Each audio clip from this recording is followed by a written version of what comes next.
आप देख रहे हैं लेकिन मैं हूं राबिया अनम। सबसे पहले उन खबरों पर नजर जिन पर आज हम प्रोग्राम में बात करेंगे। इंसाफ, इबरतनाक सजा, रंजो गम, ये वो कुछ अल्फाज हैं जो कोई कोना नहीं है जहां ऐसे इंसानियत सोज वाकयात नहीं होते हों।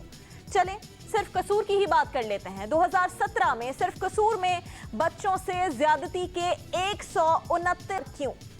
अगर वाकई मुकाबला करना है तो सबकी मुश्किल हम आसान इस तरह से है, ये आपके सामने रखते हैं। मजम्मत 17 में पंजाब के हुक्मरानों को तकरीबन ये जो 3 अल्फाज हम दोहरा रहे हैं ये 1000 से ज्यादा दफा बोलने पड़ेंगे। मजम्मत, इंसाफ, इबरतनाक सजा, ये सारे अल्फाज 1000 से ज्यादा दफा सिर्फ 2017 में पंजाब के हुक्मरान दोहराएं, क्योंकि 2017 में पंजाब में बच्चों के साथ ज्यादती के 1000 के हम सब के लिए खास तौर पर ये सारे अल्फाज इस्तेमाल किए गए हैं। हर वाक़े के बाद एक बार सख्त मजम्मत और इंसाफ के मुतालबे से आपकी मजम्मत रिकॉर्ड पर तो आ जाएगी, लेकिन वो हजारों केसेस आपको याद नहीं आएंगे जिन पर ना आपने मजम्मत की और ना ही इंसाफ की अपील की। ज़ैनब तो मनो मट्टी तले सो गई, लेकिन पूरी कौम को जगा गई। और अब इस कौम को सोना नहीं है, जागते रहना है अपने बच्चों की हिफाजत के लिए उस वक्त तक जब तक इस मुल्क से हर दरिंदे का खात्मा ना हो जाए। और हर बार जब कोई मजम्मत करे, ये सब आपको दिखाने का मकसद ये है कि जो वालिदैन, जो बहन भाई, जो भी हमारा इस वक्त प्रोग्राम देख रहे हैं, ये सब कुछ कोई सियासतदान आपके घर आकर नहीं करेगा। अपने बच्चों से बात आपने खुद करनी है। हमारे सियासतदान एहसन खान ने इस मुल्क में अदाकारी का बहुत अच्छी अदाकारी की, बहुत सारे ड्रामाज में, लेकिन उडारी जैसे गैर रिवायती ड्रामे में शानदार किरदार निगारी की। उन्होंने एक बहुत मुश्किल किरदार बहुत खूबसूरती से निभाया, बहुत अप्रिशिएट किया गया। मुआशरे को बच्चों से ज्यादती करने वाले दरिंदों से भरपूर नफरत करने पर अपना किरदार उन्होंने अदा किया। आपकी ड्रामे उड़ाने वाले से बड़ी इंपॉर्टेंट एक गुफ्तगू की थी, कॉमेंट दिया था, वो सुनाते हैं, आपके पास आएंगे और फिर इस सेगमेंट को खत्म करेंगे। ये जो हमारी तरफ से भी बहुत शुक्रिया।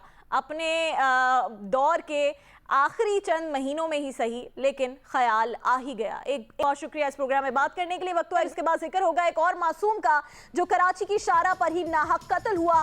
क्या उसे इंसाफ मिल पाएगा या नहीं, इस पर बात करें। मुआशरा ताकतवर को मजीद ताकतवर कर रहा है और यहाँ गरीब और मासूम इंसाफ के लिए दर दर ठोकरें ही खाते हैं। नन्ही ज़ैनब को दरिंदगी का निशाना बनाने वाले का अब तक कुछ पता नहीं चल सका, लेकिन जो मुल्जिमान दूसरे केसेस में पकड़े भी जाते हैं, जिनकी दहशतगर्दी की दफात खत्म किए जाने के बाद 23 दिसंबर 2017 को सेशन कोर्ट ने शाहरुख जतोई समेत तमाम मुल्जिमान को जमानत पर रिहा कर दिया था।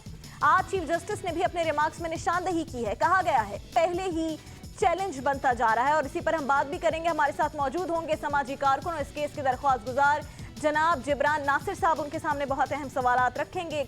शाहजेब कत्ल केस पर सुप्रीम कोर्ट ने शाहरुख जतोई और दीगर का नाम ECL में शामिल कर लिया है और अब समात के लिए ये अपील भी मंजूर कर ली है। वक्त ज़ाया किए बगैर बात करेंगे। जिब्रान नासिर साहब हमारे साथ मौजूद हैं, समाजी कारकुन और इस केस में अब दरख्वास्त गुजार भी हैं। जिब्रान, बहुत शुक्रिया आपने प्रोग्राम के लिए वक्त निकाला। क्या आगे इस केस में क्या होता है? हमारे जो पॉलिटिशियंस हैं, जितनी भी सियासी जमातें हैं, ज़ैनब के मामले में अभी आपने देखा है रिसेंटली सब घर भी पहुँचते हैं, मजम्मती बयानात भी देते हैं, जिस पर आज हमने पूरा सेगमेंट किया कि उनकी कितनी मजम्मत अभी बाकी हैं।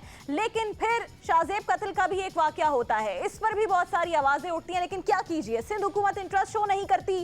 फिर लतीफ खोसा साहब, जिनका ताल्लुक है पीपल्स पार्टी से, सीनियर ओहदे पर है पीपल्स पार्टी में, वो खुद शाहरुख जतोई के वकील होते हैं। फिर क्या कीजिए, उस तहरीक इंसाफ का जो बहुत बड़ी बड़ी बातें करती है, उनके वकील हैं डॉक्टर बाबर अवान, PTI से उनका ताल्लुक है। वो इसी केस में, शाहजेब के कत्ल केस में, मुर्तजा लाशारी जो कि मुजरिम है उसके वकील हैं।